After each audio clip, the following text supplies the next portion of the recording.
bya bindi bimuraga abantu ku ngufu n'agahato nta nubwo ari kwima no kubirukana ku ngufu n'agahato bakabasinyisha nanone ibyo kwakereye inzu ntabwo wimukaga utasinye kwakereye inzu ukanabisinya mbere ko waguruka ku ngufu n'agahato ibyo nushaka no kubisobanura tuvuge yuko leta ishenye mu buryo bunyuranyije n'amategeko ninde ubifataho umwanzuro si urukiko hari uwabiregeye ntabwo amategeko twatsi kuyasoma uretse yawe reka tuyasome ko twavuze ko turasoma we are discussing laws aricyo nari mu ngo rukiko niba ibyo soma bidasobanutse umbwire ngo iyo ngingo isobanutse yambwiye ngo soma ingingo y'itegeko niba tudatesoma amategeko ntacyo maze bityo kiganiro hano ngo turebe amategeko niba ari kuvuga uko tubyumva uko abahanuzi baduhanuriye cyangwa abapfuye yasoma ingingo kandi ari amategeko twaba tugiye guta igihe impamvu adashobora kubyumva ni ikintu ntabwo ari uko bitumvikana simple yahejeje nguni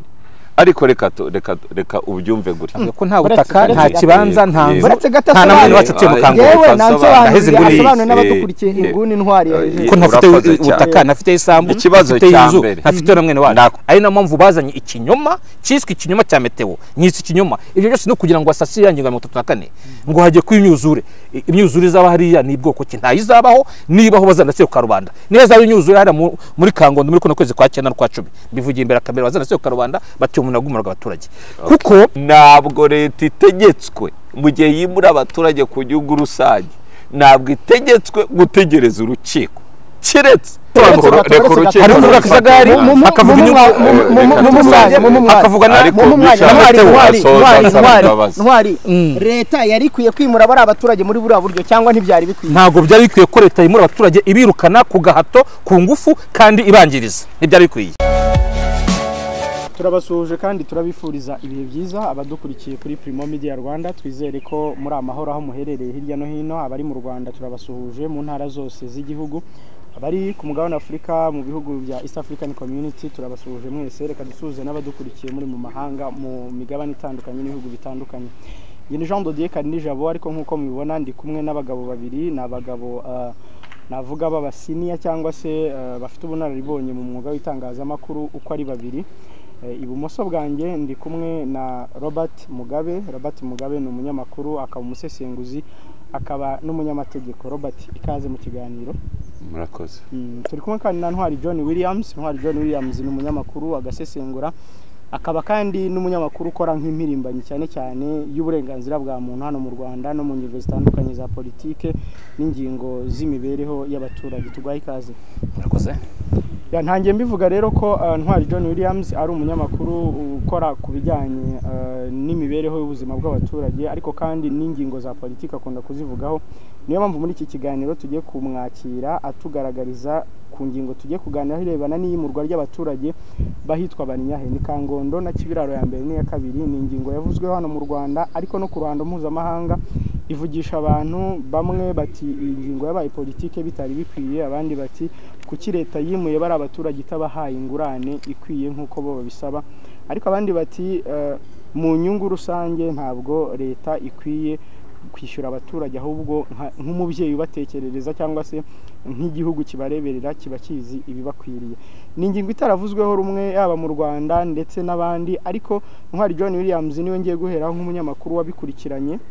yagiye abagezaho inkuru nyinshi kuri Pax TV IREME bereka uko byari biyifashe ababyibuka muribuka ko inzego z'umutekano harimo abapolisi abambaye n'abatambaye bari hari Kangondo na Kibiraro bafasha inzego z'ubuyobozi haba umujyi wa Kigali ndetse n'akarere ka Gasabo kwishyirwa mu bikorwa ry'imyanzuro yo kwimura bari abaturage bakajya gutura mu Busanza aho bubakiwe amazu Ntwari John Williams muri make iki kibazo ugisobanura ute nk'umunyamakuru w'impirimbanyi ugize uti impirimbanyi abantu bibaza ngo impirimbanyi mu biki guhirimbana ibyo bita activism cyangwa se activiste mu bijyanye n'uburenganzira bwa muntu ku kibazo cya Kangondo rero mu byo nakurikiranye haba muri ubwo buryo bw'ibijyanye n'uburenganzira bwa muntu haba mu buryo bw'isakazamakuru ni ikibazo cyabayemo ibikorwa byinshi hafi ya byose bitubahirije amategeko vuze byinshi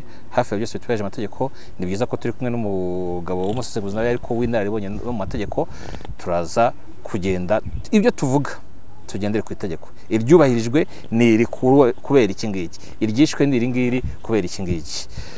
Kangondo ikibazo cyari kigiye gutangira cyari kimaze igihe, ariko cyaje kuremera mu mwaka wa 2017 ubwo leta yakoraga ikosa ryo kuba umukomisiyoneri hagati y'umushoramari wimura n'umuturage wimurwa. Mu mategeko nta hantu hagaragara ko umuntu wimura agomba kwishyura leta, leta ikaba ari imwishyurira uwimurwa. Aho haje mu komisiyoneri utari umuntu ku giti cye, utari na za companies ibigo byagenewe gukora ubwo bukomisiyoneri, wenda ngo ari byo byabukoze, nta n'ikigo cya leta tuzi gishinzwe ubwo bukomisiyoneri. Amategeko agenda avuga uwimura afite inshingano, uwimurwa afite ibi, uwimura azakora iki, uwimurwa azahabwa iki cyangwa asabwa ibi. Ntago handitsemo ngo uwimurwa azanyura kuri leta, leta imufashe kujya gutya. Yego leta yari ifite mu nshingano zayo gukora mobilisation, gufasha abantu kumva, gufasha mu myumvire, kuko abaturage kubabwira ngo mugiye kwimuka icyo kirumvikana, ariko babwira impamvu bagiye kwimuka. Ikindi cyabayemo ni ukubeshya abantu ko bagiye kwimuka ku mpamvu z'inyungu rusange, ntabwo hari agiye kugira igikorwa cy'inyungu rusange. Ibyo ni ibintu mpereye ku bintu bigaragaza ko amategeko yagiye yicwa, ariko kugira ngo yicwe bigenda bibatizwa igikorwa cyo kwirukana. Nta nubwo ari kwimura abantu hariya, no kwirukana. Igikorwa cyo kwirukana abantu hariya bahafite amasambu, bahafite amazu, bahafite ubutaka butahawe agaciro, dore ko bwagiye buhindura agaciro. Master plan irazigaragaza ko ari ahantu ho guturwa, hagenda haza ibinyoma byinshi. Nateguye ibinyoma 17 nzashyira abona nimara kubitunganya neza, nzagaragaza byabeshwe kuri Kangondo, isi yose yabeshwe kuri Kangondo. Ubu ntago mivuga byose, kimwe cyo nuko habeshwe ko ari inyungu rusange, ntabwo ari inyungu rusange. Igikorwa cy'ubucuruzi cy'umuntu ku giti cye ni inyungu bwite za muntu, nubwo zishobora kugira akamaro benshi. Niba yashinze akabari ntabwo ari inyungu rusange, nubwo kanyirwamo na buri wese. Ni iki kigiye kujya hariya ku buryo ukita ko atari inyungu rusange mu gihe leta yivuga ko biri mu nyungu rusange? Ikigiye kujya hariya ni iki? Umwanzuro w'inama njyanama ya Gasabo yateranye ku itariki ya 5 ya itariki yari ya 15 ukwezi kwa Gashyantare, ukwezi kwa kabiri umwaka wa 2018. Muri iyo myanzuro ni myinshi, ndasoma nihuse ku rupapuro rwa 3 ngiye ku mwanzuro wa 14 hashingiwe ku biteganywa n'itegeko nimero 32 umwaka wa 2015 ryo ku 11 umwaka 2015 ryerekeye kwimura simbutse by'imyaka, ryerekeye kwimura abantu ku mpamvu z'inyungu rusange. Inama njyanama y'akarere ka Gasabo yemeje ko umushinga wo kwimura abantu batuye mu mudugudu wa Kibiraro ya mbere, Kangondo ya mbere na Kangondo ya kabiri ari igikorwa cy'inyungu rusange. Ni ko inama njyanama ya Gasabo byemeje tariki 15 z'ukwezi kwa kabiri mwaka wa 2018, kandi ko abantu bafite imitungo izakorerwaho uyu mushinga wiswe Savannah Creek, ni izina ryo mushinga barivuga muri imyanzuro y'inama njyanama, bazimurwa ku mpamvu z'inyungu rusange bakazahabwa indishyi ikwiye. Uyu mwanzuro wemejwe n'abajyanama 23 kuri 23 bari mu cyumba cy'inama, byiswe umushinga Savannah Creek. Inama njyanama irawusesengura iwita inyungu rusange. Hari abaturage babwiye ko hagiye kubakwa apartments, banabwirwa umubare ngo ni apartments 600, inzu z'amacumbi, yaba lodge, yaba hoteli, yaba utubari dufite amacumbi. Icyo si igikorwa cy'inyungu rusange, ni igikorwa cy'ubucuruzi bwite bwa muntu. Nta tugiye kuvuga ngo ikintu cyose gihurira abantu benshi kibaye inyungu rusange. Akabari kandi ku nyungu rusange, wajya gushaka akabari k'imano ku nyungu rusange, wajya kubaka iyo lodge gutyo ya apartments abantu bararamo, ama hotel n'iki bikiri ku nyungu rusange. Ariko hotel ni igikorwa cy'ubucuruzi. Ibikorwa by'inyungu rusange abantu baduteze amatwi babyumve, igikorwa cy'inyungu rusange ni kiri mu nyungu za rubanda, kitarobanuye, kandi kigakorwa na leta, ntabwo gikorwa n'umuntu ku giti cye. Nubwo umuntu ku giti cye ashobora kugikorwa kuko byumvikanywe na leta. Hari amashuri, hari amavuriro, hari imihanda, hari ibikorwa by'amashanyarazi nubwo hari bashobora kucuruza n'icyo, ariko bishobora kuba inyungu rusange. Hari ibikorwa by'itumanaho nubwo ari bya kampani ya MTN ni Airtel n'izindi, gishobora kuba hari ku mpamvu z'inyungu rusange zo guha communication abantu batuye hanaha. Byumvikana na leta no mu gusakaza itumanaho ngo rigiye kuri bose mu gihugu, leta ikaha abantu icyo kigiti mushakana iminara izafata, tuzabafasha kuhabona. Icyo kiswe inyungu rusange kuko gifasha bose. Ariko nuvuga ngo akabari cyangwa inzu yo guturamo gucumbikamo ihindutse inyungu rusange, ni nkuko wa muntu azagura kwasiteri igiye mu muhanda yita inyungu rusange kandi ari igikorwa cy'ubucuruzi. Cyakora cya kigo kwasiteri ifatiramo abagenzi, icyo ni inyungu rusange. Gare hôtière, ikibuga cy'indege, iyo ni inyungu rusange. Hariya rero apartments zaba hoteli cyangwa ibindi bikorwa bigiye kuhajya, niyo ni ibikorwa by'abantu ku giti cyabo by'ubucuruzi, ntabwo ari ibikorwa by'inyungu rusange. Yego, rakoze cyane Ntwari Williams. Turi kumwe na Robert Mugabe. Robert, wumvise uburyo Ntwari asobanura, akanasobanura ibikorwa byitwa iby'inyungu rusange n'uburyo uriya mushinga watangiye ari umushoramari ageze avuga ati leta yajemo nk'umukomisiyoneri. Wowe nk'umuntu wakurikiye gake iby'iriya yimurwa cyangwa se wanabikurikiye cyane, wabibonye ute ibyo Ntwari avuga byo kuba leta yarabaye umukomisiyoneri, akavuga ko biriya bintu bitari no gukorwa mu nyungu rusange? Murakoze. Hari ibintu mugenzi wanjye yibeshyamo mu mategeko, ariko nta kibazo, buriya tuyakoresha tuyavuga. Nta kibazo. Hari n'ibindi nari bugiyemo byimbitse mu rwego rw'amategeko, kuko hari urubanza rushamikiye kuri iki kibazo ruri mu rukiko, kandi urukiko rutarafataho umwanzuro. So mu kubivuga ndagenda mbivuga muri rusange, ntabwo ndi bugende mvuga iki ngo nse nugaragaza ko nubwo ibitekerezo byanjye bitange, ako ndirinda kugira ngo naza kuregwa attempt of court. Ikintu cya mbere ndabanza kuvuga ku nyungu rusange. Ninde ugena inyungu rusange? Ese ni abaturage bumvishwa ko ari inyungu rusange cyangwa ni abahagarariye inyungu rusange? Mu mategeko, reka dutangire ku maranga shingiro y'itegeko nshinga, ivuga ko twebwe abanyarwanda dushyizeho guverinoma y'u Rwanda ishinzwe kuduhagararira mu nyungu rusange. Ibyo bivuze ko gusobanura inyungu rusange bishobora, reka njyanishe muri ya njyana y'imyumvire ye, we aravuga yuko inyungu rusange ari ikintu kizubakwa muri uriya mudugudu wa Kangondo, Kibiraro na hehe? Kangondo ya mbere n'iya kabiri. Kibiraro ya mbere. Murakoze cyane. Iyo midugudu ntabwo inyungu rusange ari n'ibizahakorerwa gusa, ahubwo leta nireba iti aba baturage either bari mu kaga, cya kabiri either batuye nabi, cya gatatu uburyo batuye nta bikorwa remezo bihari ushobora kuborohereza. Noneho leta mwireberera inyungu rusange igafata icyemezo cyo kuhabakura. Icyo gihe iyo umuturage bigezeho ikibazo agana inkiko kugira ngo urukiko rubifate icyemezo niba mu by'ukuri ibyo leta ivuga ko ari inyungu rusange, niba atari inyungu rusange. Kugeza ubu amakuru mfite nta muntu urakiregera icyo kintu. Byararegewe. Jewe ikintu cyaregewe ni ikibazo kijyanye n'indishyi. Hari abaturage barenga 10 bishyize hamwe, ndumva n'abavoka babo bazi, hari ibiganiro twagiye tugirana kuri ibyo birego, nkurikirana naho bigeze n'iki.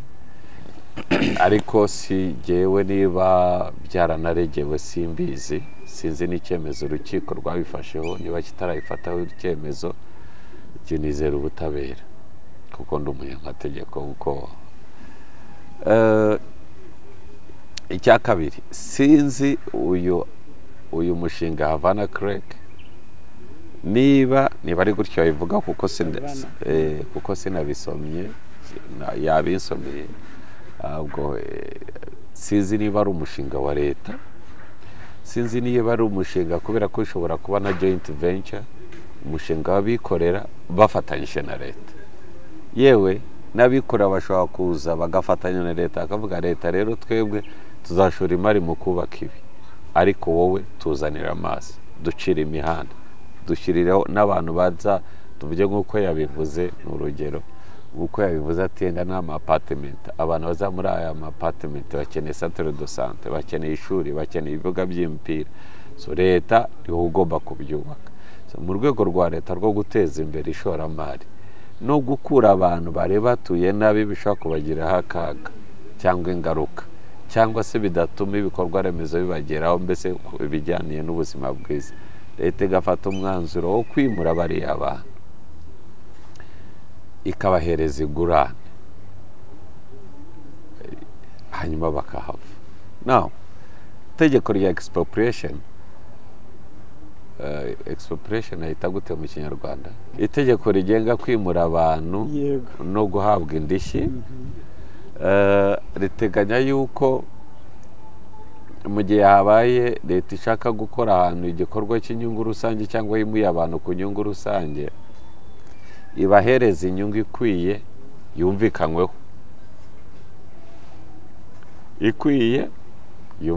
ndagira ngo ugende uriya muzankurikire.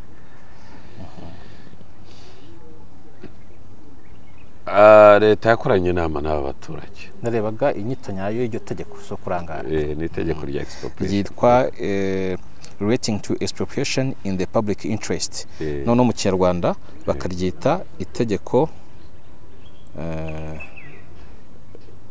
gira ndarira mu Kinyarwanda ni itegeko rigena kwimura abantu ku mpamvu z'inyungu rusange, niko mu Kinyarwanda babyise. So aho ngaho leta igana abaturage bagakorana ibiganiro ikanabagezaho uburyo igiye kubahereza inyungu. Itegeko rivuga yuko inyungu yuko compensation, donc indishyi ishobora kuba compensation ntabwo indishyi n'ingurane, iyo ngurane ishobora kuba in the money cyangwa mu bundi buryo. Mu mushinga wo kwimura Kangondo ya mbere n'iya kabiri ndetse na Kibiraro, leta yahisemo kubakira abaturage, kandi yabihisemo hubahirijwe iyo ingingo nabivuzemo muri iyo ngingo bakora ibintu bibiri: inyungu ikwiye, cya kabiri yumvikanyweho. So mu nama zagiye ziba, abaturage benshi bamwe bagiye bemeza ibintu byo kujya mu mazu, cyane cyane bamaze kubacamo ibyiciro bitewe n'amafaranga yava muri icyo gikorwa. Ukuntu bagiye babacamo ibyiciro mbibona ku idosiye, hari n'abo bongereyeho kugira ngo bagere muri icyo cyiciro. Tuvuge niba barafataga kuva kuri 3,000,000 kugera kuri 8,000,000 ni urugero. So urumva n'uw'eshanu yahabwaga inzu tuvuge y'ayo mafaranga. Now haza kugira abandi baresista. Of course nk'uko mubizi buri gikorwa cya leta cyose, buriya society igira icyo twita inertia. Nizere ko wigeze wiga physics Newton's law, amategeko ya Newton yuko so inertia, urumva y'ikintu kiri at a certain velocity noneho kigahagarara cyangwa se akagira iki kitambika imbere, habaho opposite reaction. Ni ukuvuga iki? Mu mishinga myinshi leta yagiye ikora yo kwimura abantu kubera inyungu rusange, hagiye habaho resistance. Ndaguha urugero: baca taxi zisanzwe zino za twegerane, induru zaravuze. Bimura abaturage hano Kimicanga, induru zaravuze. Yewe na mituweli iri yateje ikibazo, na za nyakatsi. Guca nyakatsi ho byari ibintu bikomeye cyane, kuko ndibuka icyo gihe nanjye nabikozeho inkuru ndumva inkuru ndakoreye New York Times mfatanyije n'umugabo witwaga Jeffrey Gentleman icyo gihe ari biro chief wa New York Times Nairobi. Now ibyo by'ukuri twese twabibonaga yuko uciye nyakatsi arora hariho abantu bafite amikoro makeya urabashyira hebura ukareba ubushobozi bwa leta bwo kubakira abantu bose izo zifite amabati ukabona ntabwo, ariko ibyo byaje kugerwaho petit à petit. Now usubiye za Kibiraro na Kangondo abaturage bumvikanye bahabwa amazu, leta iranubaka ibahereza amazu za Busanza, havukamo abatishimiye uburyo bw'amazu akaba bakavuga batari amazu baduhereza n'umutungo dufite, umutungo wacu ntabwo bawubaruriye neza uburyo twumva turi satisfied n'intuza, but either leta iduha amafaranga, leta nayo ikavuga iti twarumvikanye abo benshi bemeje amazu, so mwebwe mushaka amafaranga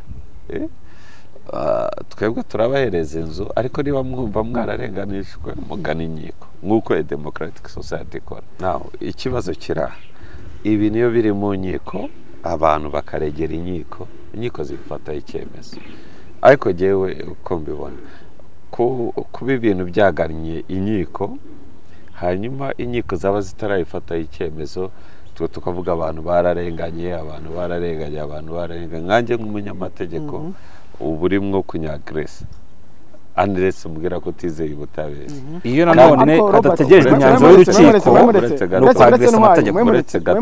Robert, nanone icyo kibazo ni ukuvuga ngo urubanza ruri mu rukiko ntirurafatwaho icyemezo, yego leta iraje yinjiye muri bwa butabera bwigenga ifashe umwanzuro wo kwimura abaturage utarasomwa, yego byubahirije itegeko, byubahirije itegeko. Aho ngaho nshaka itegeko rivuga ko uritubwire uko rimeze, ni itegeko rya expropriation kubw'inyungu rusange. Yego icyo ndibwirinde ni ukujya mu ngingo, kujya mu ngingo byadufasha kudabwira abantu icyuko. Oya, ntabwo ari icyuko, ubifite ikibazo akumva ibyo mvuga bitari muri izo ngingo yaze kundeba, kubera ko sinshaka kwinjira mu rukiko kugira ngo ataza kundega ikindi cyaha cyese riba mushaka kongera amageragere.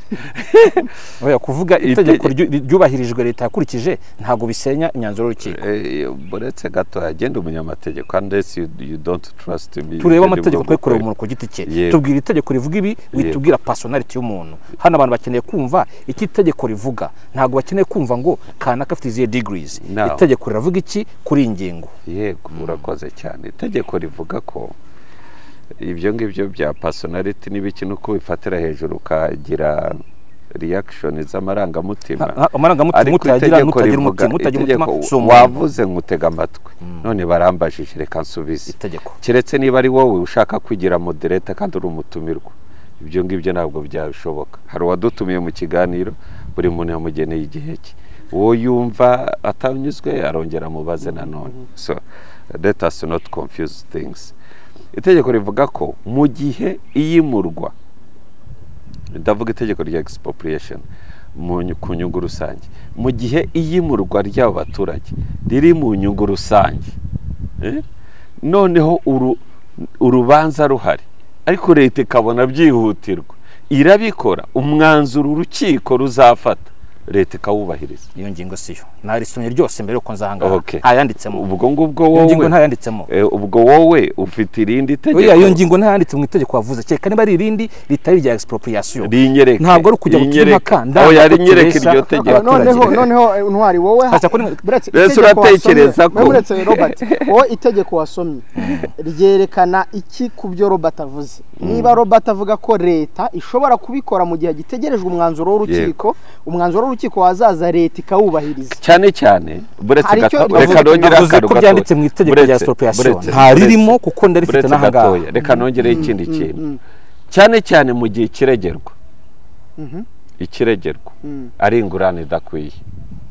Robert, ikibazo we ntabwo uri kuduha ingingo nawe ingingo y'itegeko tuyisome kuko itekura ahangarira ingingo birasaba gufungura laptop yanjye ngabyerekana ngiye ibyo mvuga ndavuga ingingo n'umubare w'iriba ngombwa nyisome wowe yawe yivuga wowe ufite ibyawe bitekerezo n'uwawe mutekerezo jewe ndavuga ibyanjye wowe vuga ibyawe banze mbwira uteze amatwi kugira ngo tutaza kugira uwumva ko twamujijishije niba nta muntu jijisha jewe hari ibintu by'ingenzi hano na laptop yanjye irahari itegeko rirahari ariko hari ibintu nashaka kwinjiramo mu gihe urukiko rutarabi aho ngaho no kujijisha abaturage kuko kubwira reka nsobanura aho ngaho kubwira abaturage niba abaturage aribo bumva bajijishijwe baza kubwira muri comment kubwira abaturage ngo iyi tegeko rivuga ko leta ifite uburenganzira bwo kwirengagiza imyanzuro y'urukiko ku mpamvu izi n'izi ntabwo yirihimba nico navuze ndabaha urugero niba umuntu ari kuvuga ngo rigisha ijambo ry'Imana ivanjiri cyangwa iki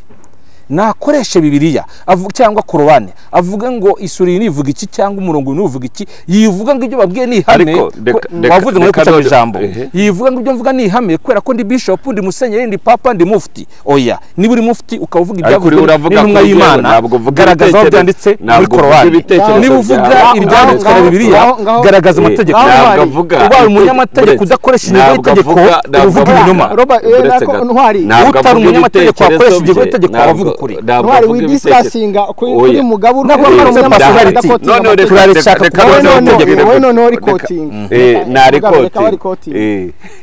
turajya ku ngingo reka tujye no kuri iki gice mu gihe gishaka izo ngingo sibyo reka tujye bazifite n'abashyize ahantu hamwe tuvuge yuko leta ishenye mu buryo bunyuranyije n'amategeko ninde ubifataho umwanzuro si urukiko hari uwabiregeye ntago amategeko twatsi kuyasoma buretse ntabwo reka tuyasome ko twavuze ko tugakuyasoma leta ifitanga imbere nuko umutegeko kuyasoma mbere yuko asoma umva tuvuge leta ko ikoze binyuranyije n'amategeko okay leta is accountable iraregwa mu rukiko ninde wayirese none si leta iraregwa nande arayiregera nde arirega kuri inde arayiregera ku rukiko urashaka Rwanda rw'iyo leta oya urukiko n'urw'abaturage aho ingingo mugabe ari kuvuga ngo mu byakozwe n'ibikiganiro cy'ijambo rimwe ubwire nge ntabwo njya nkunda ko habaho ibintu byo kuvuga ngo umuntu akoreshe title we are discussing laws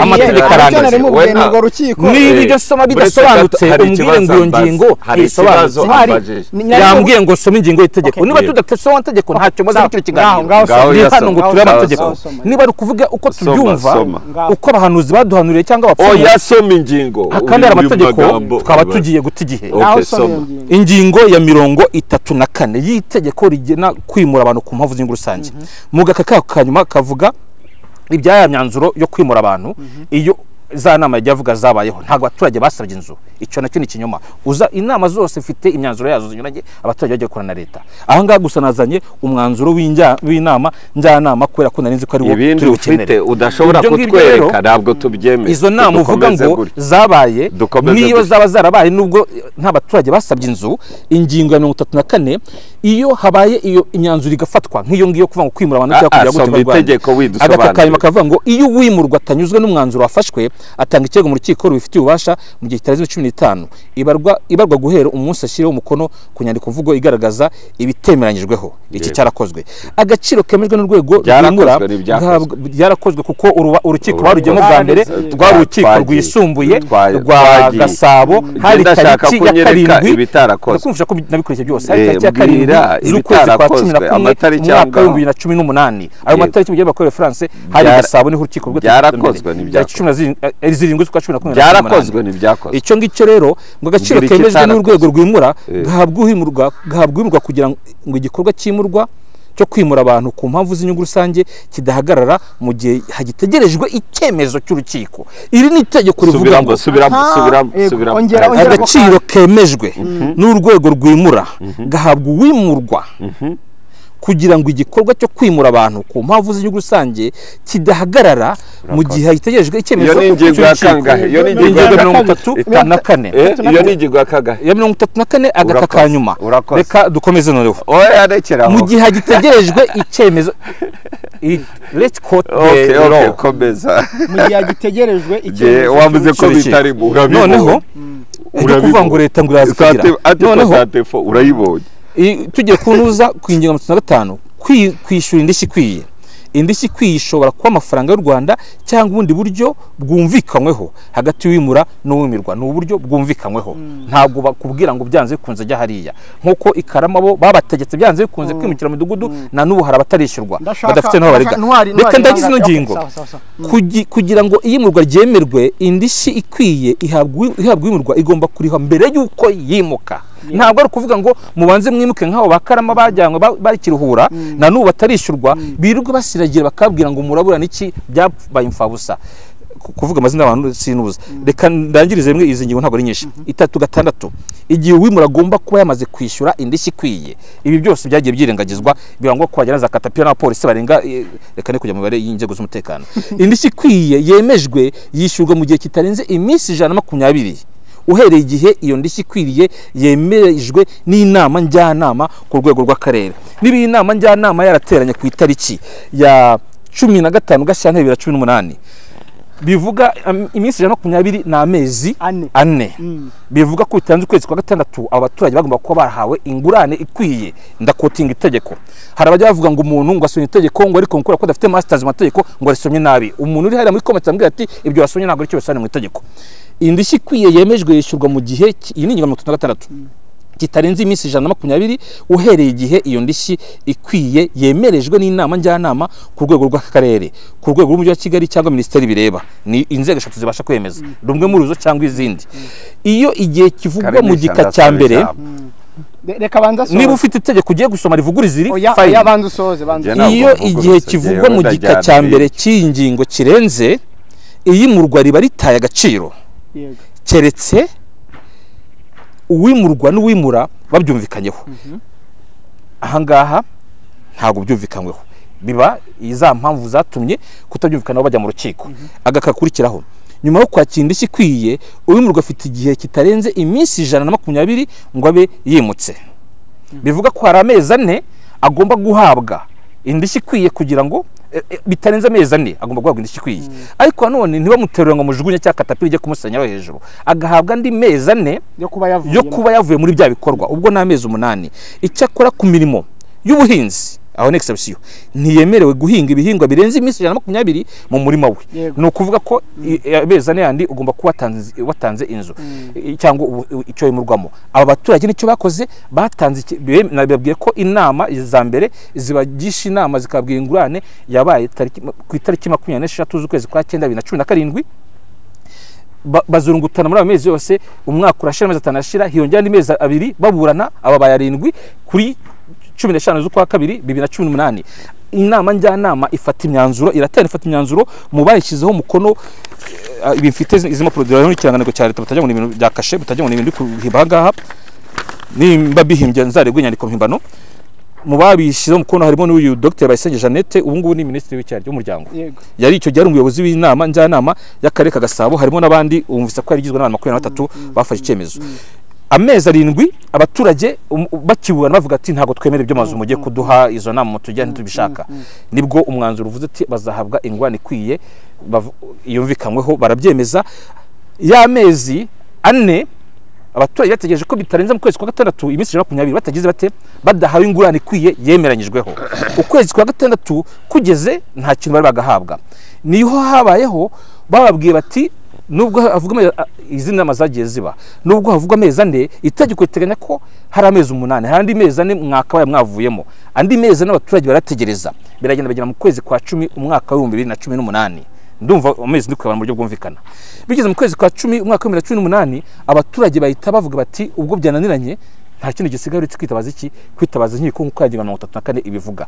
Nibwo bitabaje inkiko, urubanza rwumvwa bwa mbere tariki 18 na tariki ya 7 z'ukwa 11 2018. Mu kwezi gukurikira ukwa kwa kundi amezi 4 n'andane yakurikira yakagombye kwagize ate yararangiye. Icyo sorezaho kiri mu rubanza uyu munsi, hari abari kuburana indishyi, abarubona ko hari indishyi hari n'ingurane.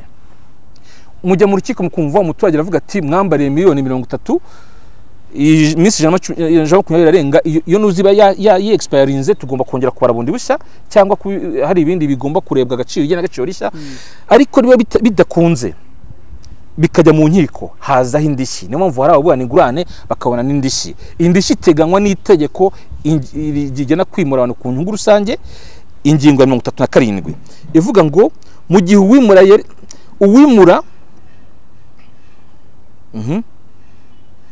ingingo ya 37 hari ikibazo wambajije niwanyemerera nyisubiza. John Williams agushyiraho igitutu. Ntabwo ari igisubizo twashaka kuko amategeko tutavuze amagambo, kuko amagambo wese yavuga ibye. Kandi by the way ingingo ya 37 no igena uburyo indishyi iyo ya 5% igenda ibarwa mu buryo bujyanye n'ubukererwe bw'iki bwo kwishura. Hari itegeko wakotinze ya ngingo ya 34 ndayishaka. Tutarejyaho icyo iri tegeko hari na procedure abaturage bakurikije. Uvuga ko hari kitari clear mu gihe abaturage bakurikije ni ikihe? Nta kibazo, abadukurikiye baraza kugira icyo babivugaho. Na Robert Mugabe duhe ya ngingo ya 34 haraho yasorezaga ingingo 34 yego iyo uyu murwa atanyuzwe n'umwanzuro. Agaciro kemejwe n'urwego rwimura. Oya reka tuyisome yose kuki musoma gake. Ingingo ya 34 reka nyitanye ngaho nanahe gace kwasi kuko ndabizi. Reka nyitangire hasi nyiguhe hayitangirira kuko ngana nashize agace gatoya kagize. Kuko naza gufugura. Urabuvuga iyo nuzavugaga kugira hari ikintu yankizeho igitutu niko. Iyo gihenda hari ikintu yagushyizeho igitutu ujyambura ijambo kandi warumaze kumbaza. Ndakubwira niba umuturage areganijwe na leta agana inkiko urambaza ngo inkiko ndakubwira inkiko iz'abaturage utoye uti inkiko n'iza leta. Njye ndashaka kukubwira yuko hari imanza zigera ku 8 umujyi wa Kigali umaze gutsindwamo. Hari urwo ruratsinzwemo, hari urubanza Rwanda Housing Authority actually ebyiri bamaze gutsindwa, hari na Minijiste yego urumva leta iratsindwa. Ntabwo kuvuga ngo umucamanza ngo ni inkiko za leta, umucamanza ahembwa na leta, umushinjacyaha ari uwa leta. Niko kuvuga ngo nta butabera wizeye kubera yuko leta ifata amafaranga yakuye mu misoro yanyu ikayahemba abacamanza igashyiraho buri urubanza rurahenda urubanza rumwe. Ntabwo rutwara amafaranga ari hasi $800. Urubanza rumwe rw'umunsi umwe for 2 hours. Now impamvu nanyikubwiye nuko abaturage bamwe ba Kangondo bagiye bavuga bati nta nubwo twizeye niba tuzahabwa ubutabera. Abo bantu bavuga ngo babyizeye kandi barareze. That's a contradiction. Icyo ni ikinyoma. Ni nk'ibintu ndibwo kuvuga byo leta ivuga uko yagiye. Yanjye munagezeho mu gihe ngiye Mugabe nari mbabwiye urayisomera. Nari mbabwiye mu 37 indika bivuga ngo indishyi ihabwa uwimurwa mu gihe uwimura yaretse umushinga wo kwimura abantu ku mpamvu z'inguru rusange cyangwa yatinze kwishyura indishyi ikwiye. Ari byo byabayeho kubera kuba niba baratinze urukiko rurabitubwira. Niba baragiye no mu niba baratinze uyu mugabo ntabwo atuye Kangondo. Turi kuvuga iby'uyu munsi. Yego ntabwo atuye Kangondo. Tweke guhanura. Yego oya ntabwo dupfumura ntiturafumura abantu. Oya nta muntu wakubwiye ngo uhanure. Urukiko niba baratinze urukiko ruzabifataho umwanzuro. Kuko nirwo rw'interpreta ya mategeko. Ariko interpreta y'ameza niba yararaye ya misi ya 20 bitararangiye. Kuko nirwo ruzafata umwanzuro. Nirwo ruzafata umwanzuro uzafata ku ndishyi n'ingurane. Nabyo kuvuga ngo ameza n'urukiko ruzavuga ko taragera ko ari nawe wabiregeye. Kereka niba urukiko rufite isaha ivuga ko wa munsi amasaha 28 urukiko rushaka ku extendinga kamasaha 440 kugera ko yabyemera. Ayo mezi tuvuge ko yageze. Reka some inyungu tukagarigwe usomya ngo tutakanda yego yisoma. Oya 37 iravuga ngo uwimura wisubi turi kuvugira abaturage bari hariya. Ntabwo ari ibijyanye nawe. Nta Kangondo nta niwe afite. Turi kureba ibyo abaturage hariya mu nyungu rusange. Uwimura yisubiyeho akareka igikorwa cyo kwimura uwimura wisubiyeho akareka igikorwa cyo kwimura abantu ku mpamvu z'inguru rusange kandi imitungo y'abimurwa yaramaze kubarurwa cyangwa warengeje uwo wimurwa igihe cyo kwishyura indishyi ikwiye giteganyijwe mu ngingo ya 36 y'itegeko yishyura indishyi ya 5% y'indishyi ikwiye yari kuzahabwa uwimurwa. Iyo uwimura n'uwimurwa bumvikanye ko iyimurwa rikomeza uwimura agomba kwishyura indishyi ivuga mu gika cya mbere cy'ingingo ya 37 mbere yuko iyimurwa rikomeza. Nabwo ni mbere yuko rikomeza iyo ndishyi kajyaho. Ibyo byose birahangaha. Noneho igihe cy'inyongera kibarwa uhereye ku munsi ukurikira iminsi ivugwa mu gika cya mbere cy'ingingo ya 36 y'iri tegeko ntigishobora kurenza umwaka umwe. Imyaka ibaye 6 urubanza rwabo rwimuwe inshuro 18. Amatariki yose natanga nibashaka ndayabaha rwagiye rwimura, ndafite hagana yanditse. Ngamu yangingo ya 33. Ingingo ya 34 arashaka kwisoma yihereje ndaje muhe ayisomere isesengurwa rya raporo y'agaciro mvuguruza. Raporo y'agaciro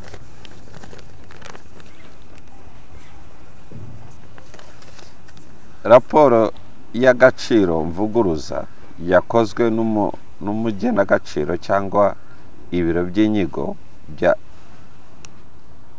byazobereye mu igenagaciro ishyikirizwa umwanzuro mu gihe kitarengeje iminsi 5 y'akazi nyuma yo gushyikirizwa raporo y'agaciro mvuguruza.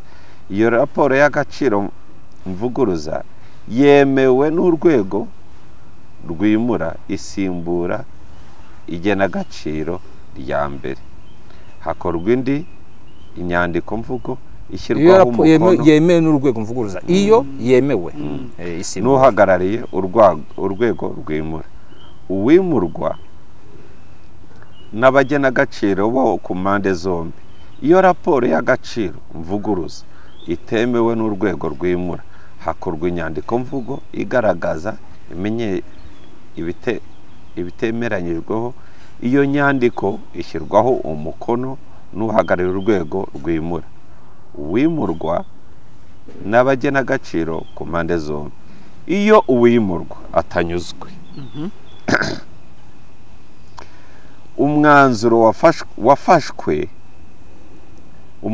wafashwe atanga ikirego mu nkiko rubifitiye. Yatanyuzwe n'umwanzuro wafashwe atanga ikirego mu rukiko mu gihe kitarenze iminsi 15 ibarwa guhera umunsi yashyiriweho umukono n'inyandiko mvugo igaragaza ibitemeranyijweho. Igika cya nyuma, agaciro kemejwe n'urwego rwimura. Urwego rwimura aho ni leta. Gahabwa uwimurwa kugira ngo igikorwa cyo kwimura abantu ku mpamvu z'inyungu rusange kidatambamira kidahagarara mu gihe hagitegerejwe icyemezo cy'urukiko. Urakoze cyane. Now here is the thing, kugira ngo iyo ngingo icyo gika cyane mu cyumve neza. Niba tuvuge leta itanze isambu yawe cyangwa n'inzu yawe ibihaye agaciro n'ubyemeye, sibyo? Iyo kuvuga ko ari ku nyungu rusange. Yego. Noneho n'ubyemeye. Iyo utabyemeye wandika ikirego kirega in 15 days. Now icyo kiregwa cyo mu gihe gitegerejwe kumva urwego rwimura rwa leta izana ka gaciro yo yumva yemeje ko ari koko ikabiguha kugira ngo cya gikorwa kidahagarara. So nabwo wahagarika iyimurwa kubera ko dutegereje umwanzuro w'urukiko. Kugira ngo rero iyimura abantu rihagarare bisaba icyo bita muri procedure civile, bisaba icyo bita court injunction, icyemezo cyihutirwa cy'urukiko kikabwira leta please hagarika wikwimura abantu. Na injunction yabayeho yari kuregerwa nande cyangwa gusabwa nande? N'abaturage bagezweho ingaruka. Kandi baravuga ngo mutegereze itariki iyo kote wenda igire ishikore iyo injunction. Ntabwo ariko ikoti ntabwo erega sikera nejo. Yego. Nejo babimuye muri weekend ishize kuki batategereje ejo kuwa gatanu ngo noneho batangiye kwimura muri iyo weekend urukiko rwakoze iyo injunction cyangwa nuko itegeko ritabiteganya gutyo. Reka rivuga ibyo guhabwa yaba ingurane yaba indishi niba mbyumvishe neza harimo ikibazanga leta irabanza kwimura. Yes. Yamara kwimura ariko ibanje kugwereza ryagena gaciro kavuga ito gutegwa iyo yagene wowe ibyo waregeye ko ibyo ngibi bitakwiye nta kibazo. Ariko twego ibyo wowe dore ibyasho twemeje ariko ntabwo bitubuza gukomeza kukwimura. Ariko ibi ngibi niba nabyo ushaka go dog ntabwo bitubuza kukwimura, gusa ibyawe bizamenywa n'urukiko. So kubera inyungu rusange ntabwo bihagarika iyimura. uyu mugabo niba ari imfura ari inyangamugayo kuko nabivuze kubera ko sinavuga ingingo arambwa ngo ndio ndabeshya abaturage yasaba imbabazi kuko niwe uyihereye kuri iyo ngingo n'icyo iyi ngingo ninjye wasomye kubera impamvu we adashobora kubyemera ndabyumva yibwire rubanda twe kugira amatamatama ni rubanda rudukurikiye babwiye iyo mpamvu nurese utekereza ko ndi he ndi mu cyumba cyagera turi ku karubanda tubwire impamvu impamvu adashobora kubyumva ni ikintu kimwe ntabwo ari uko bitumvikana simple yahejeje nguni ariko reka ubyumve gutya ko nta butaka nta kibanza nta nzu nta namwe wacu tuye mu Kangondo naheze nguni n'abadukurikiye inguni ntwari ko ntafite ubutaka ntafite isambu ikibazo cya mbere ntafite na mwene wacu nakubwiye ibintu amategeko ateganya niba umuturage bamuhaye igenagaciro naryemere agana inkiko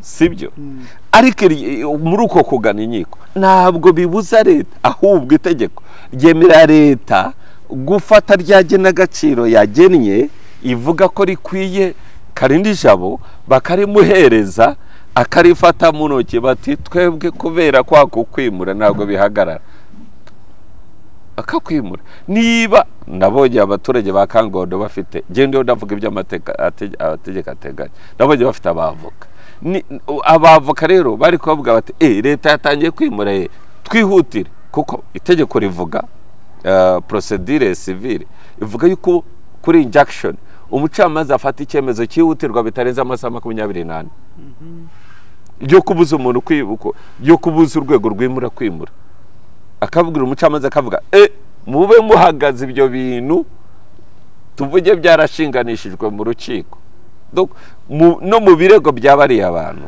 uraza kumubaza kubwire na hantu bigeze barega ngo bavuga bati nige birego by'iki by'inyungu byo kwimurwa n'indishyi n'ibiki naho twarenganyijwe ngo bashyireho inyongera dusabye n'urukiko kuba rushigarishije amazu yacu kugira ngo iyimurwa rihagarare kugeza urubanza rurangiye warukinyereka aho yahejeje inguni aho yahejeje inguni iki gika kigegwa 34 arakirengagiza yuko leta urwa rwego rw'imbura iyo ruguhaye nubwo waba wararegeye urukiko ruguhaye igenagaciro yaryo rurakomeza rukakwimura ntwari yambwiraga ngo ntabwo yambwiraga ngo iyo ngingo nibaho ngo ndiho ndavuga ga pasiteri ngo ndi umuhanuzi avuga ya nyakurekwa ikiganiro abasha gusubiza inyuma kumva ko watangiye ingingo wavuze utangira ntiri mu itegeko ntabwo irimo mu itegeko iyo watangiye uvuga ntabwo irimo natangagaza kandi kenshi kubera ko ikibazo nkinjiramo nagisomye itegeko nsoma n'andi bijyanye mugabe aravuga ati ntwari yahejeje inguni kubera ko ijambo umuheza nguni ni ijambo ry'abantu bagira dehumanization bagira abantu ibindi bintu reka tubyoroshye navuga ngo tubwire icyo avuze ngo iyi ngingo uri kuyirengagiza ko leta igomba kubikwimuye ikaguha agaciro k'ibyo ukwiye ibona ko ukwiye mu gihe igitegereje imyanzuro y'urukiko ariko ikabiguha agaciro yo yagene nuko iyi ngingo ibivuga harimo cya kintu cyitwa inyungu rusange niyo mpamvu ukimbaza ikibazo cya mbere hano nahereye ku ijambo inyungu rusange ntangira kuri definisa atangira kuvuga ko ibyo ndi kuvuga atari byo ariko ntiyagaragaje ibiri byo ikigo cy'ishuri kandi nabigaragaje inyungu rusange uko nazivuze ntabwo bavuze ngo nibeshye itorero ry'Adventiste cyangwa ry'abayehova cyangwa ikishobora kuza kubaka ikigo cy'ishuri izo ni inyungu rusange ku kigo cy'ishuri nibwo gicuruza ariko ni inyungu rusange niba leta isanze akarere bagiye kubakamo abana nta kigo bahagiraga ntaki barashaka ko ncurubanza turakoresha ingingo z'amategeko zanditse ntabwo dukoresha ko n'abacamanza umwe arajurira undi akamuvuguruza uburyo bw'imyumvire y'amategeko buri fluid cyane turasoma amategeko ari ikibazo wareka nkavuga ko nakugiyemo icyo navugaga rero ahangaha ni icyo ngicyo niba abo bagiye kubaka abo bayehova bahamya ababatista bagiye kubaka icyo cy'ishuri ahantu hataga amashuri cyangwa ivuriro leta ikemera ko abaturage bazimurwa kubera icyo gikorwa cy'inyungu rusange icyo ni igikorwa cy'inyungu rusange leta ishobora no gukora intermediation ariko noneho niba ikintu kiri hariya cyitwa inyungu rusange cyabanje kuba igihu cyo kubagushaho ibintu hafi ya byose uko biri niyo mpamvu natangiye nsobanura inyungu rusange ibi ngibi iyi ngingo ya 34 niba hari uruhombo rw'amazi rwacitse rukaba rushobora guteza ibibazo cyangwa rukaba rukeneye kuhanyura, ariko hakaba abantu bavuga bati iyi hoteli yanjye nimunyuze amazi ahangaha, ariko ukuntu amazi ameze kimbasha kuvuga cyangwa ni umugezi ugomba kuyoborera ibyo ku mpamvu z'inyungu rusange hari bitabasha gutegereza. Ari na mpamvu bazanye ikinyoma cyiswe ikinyoma cya meteo, nyitse ikinyoma. Ibyo byose no kugira ngo asasiye yangingo ya 34 ngo hajye kwimyuzure. Imyuzure zaba hariya ni bwoko ki ntayizabaho, nibaho bazanatse ku Rubanda. Niba zaba imyuzure hari muri Kangondo muri kuno kwezi kwa 9 no kwa 10 bivugiye imbere kamera bazanatse ku Rubanda bati umuntu agumuraga abaturage. Kuko iyo myuzure igitangaje nuko bari gusenya hejuru y'igishanga, ari cyo bavuga ngo imyuzure zazitwara abantu, cya gishanga nta nzu nimwe bazakoramo. N'ubujyayo ni umunsi wasanga abaturage bari guhingamo kuko nta migezi irimo ngo izaza gutera imyuzure. Icyo ni ikindi kinyoma mu by'abanyama navuze bakoresha kugira ngo basasire yangingo 34. Ariko IREME 34 nibyo nkubwira, habaye ikibazo insinga amashanzere guturika ibiti byose barabaye, bakeneye kubaka urwo rugomero cyangwa se kubaka izo za transform. Birasaba ko bimura abaturage batahanu inzu 20 kugira ngo ayo mashanyarazi yegunya guteza ikibazo abantu bigiye kuba. Icyo gihe ibyo bakubariye niba uri gutindiganya aho kugira ngo abantu bazatwikirwe, aho kugira ngo ibibazo bizavuke, leta irakwimura musigaye mukurikirana ikibazo mu nta kintu cyihutirwa leta ikora mirariya abadukurikiye. Ntabwo itegeko rivuga ngo hari cyihutirwa, oya, itegeko riravuga ngo ku nyungu rusange leta ibiguhaye ubugiye hariya, ntabwo bivuze ko birangiye. Definition y'inyungu rusange yahawe kitari inyungu rusange kugira ngo iri ngingo yiyambazwe. Ndabihagazanga erega gutanga ibimenyetso, kuko ahangaha itegeko rigena ko imyanzuro uko yanditse sindi bujye kurenza icyo yanditseho. None Savana Creek ni iki? Kuko iri mu bintu bishobora kuza kutuma tumenya koko niba iri mu nyungu rusange cyangwa itari mu nyungu rusange. Ikindi cya kabiri yavuze ngo igena agaciro ryarengeje igihe ngo bagomba ariho yitabaza gange ngo 37. Thank you. Tuvuge yuko ari byo bibazwa ndi uwimura ninde bimubaza urukiko baregerane ubutabera nicyo ubutabera bubereyo. Now here is the deal. Banza umve imyanzuro y'ikiko ntabwo bemera ko isomwa, bari gushishikanya abantu ku ngufu, babasinyisha ku ngufu. Namaze kumenya icyo mvuga yuko hari n'inuza bamaze kusanya umujyi wa Kigali akusanyije bya bindi bimuraga abantu ku ngufu n'agahato, nta nubwo ari kwima no kubirukana ku ngufu n'agahato, bakabasinyisha nanone ibyo kwakiriye inzu. Ntabwo wimukaga utasinya kwakiriye inzu, ukanabisinya mbere yo kwaguruka ku ngufu n'agahato. Ibyo nushaka no kubisobanura kugira ngo babijyanire urukiko bagaragaze ko abantu ntacyo bakirega. Iyo process iriho, ariko niba bijyana mu rukiko aba baturage bazaba bahari, bazabwirwa bati mwe mwarabisinyiye, bavuge bati twasinyishijwe ku ngufu, ikontra ikoreshejwe under duress, ibinyuranyije n'amategeko ntabwo yemerwa. Kabone naho bwaba ari ubuhamya bw'umuntu umutegeka kwishinja, bikagaragara yuko uwo muntu ubwo buhamya wamukuye mu gihe wakoraga iperereza, wamushyize ku gahato, mushyira ku gitutu cyaba icy'umubiri, ibabaza mubiri cyangwa ibabaza bwongo, ubwo buhamya ni bwemewe. Icyo uvuga kirumvikana rero ry'ibimenyetso. Nawe hiyaze uyu mugabo ari haranjyana mu bintu bimwe. Hari ikintu turi kuvuga kese ziri kwitera kuba barasenyeye, kuba barakutiye amazi ngo batabasha kurya no kunywa, bagafungaho bahaho umuntu ntari buhaye na ibyo ni iby'agahato. Nanje ko naguhaye umwana urakoze nabo niba biprovinga kari by'agahato bakabizara mu rukiko ruzabisuzuma. Deriga n'ikinyiko zibereye kuki abantu batumva ariko imyanzuro zidategerezwa. Ibintu uri kuvuga birumvikanisha ko Ntwari ntabwo yizeye inkiko kubera ko imyanzuro utazizera, ahubwo kuki inzego za leta n'inkiko za leta niyo abaturage n'inkiko z'abaturage, kuki izo nzego zidategereza icyo urukiko rugiye kuvuga. Bavuga yabaye ku buryo iyo ejo baba batabimuye urukiko rwazajya kuburanisha habaye ikibazo. Ntabwo ari ikibazo tuvuge cyo kuvuga ngo umwuzure y'ibiki byagenda azana bindi ni bya nyuma bagenda bazana bavuze inyungu rusange, nyuma bavuga imyuzure imvura ikomeye cyane ubwa gatatu barimo barabakiza ibyo biza. Ariko ubwa gatatu bavuga akajagari ibintu bitatu bagiye bavuga ku kintu kimwe kukubwira ni iki ngiki. inyungu rusange gishobora kuba ari igikorwa kigiye kuhakorera. Inyungu rusange ni ukwimura abaturage mu gihe wabona byabashyira mu kaga. Inyungu rusange ni no kwimura abaturage mu gihe ubona hadashoboka gushyirwa ibikorwa remezo bikenewe kubera ko ahantu hubatse mu kajagari.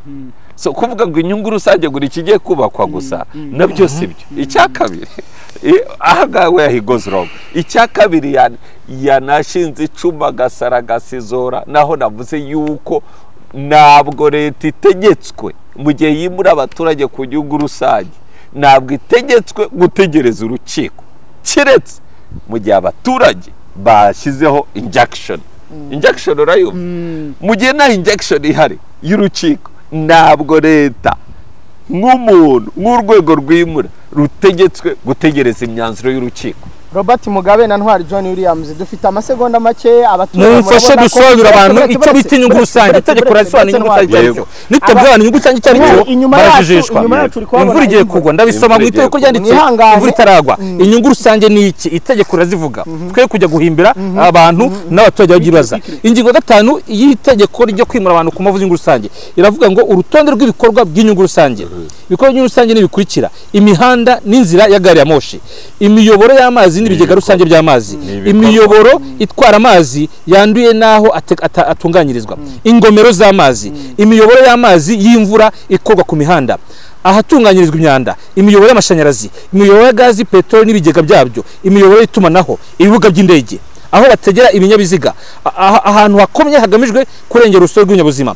Ibikorwa bigamije ibyo byose n'ubisoma n'amashuri n'iki nta hamwe harimo ibikorwa bihari. Imvura iraguye ariko nyacyo kutekereza abantu arebe n'itegeko ry'umujyi wa Kigali rigenga imiturire rireba mu rwego rwo gukura akajagari. Hariho imiturire ntabwo hari mu miturire.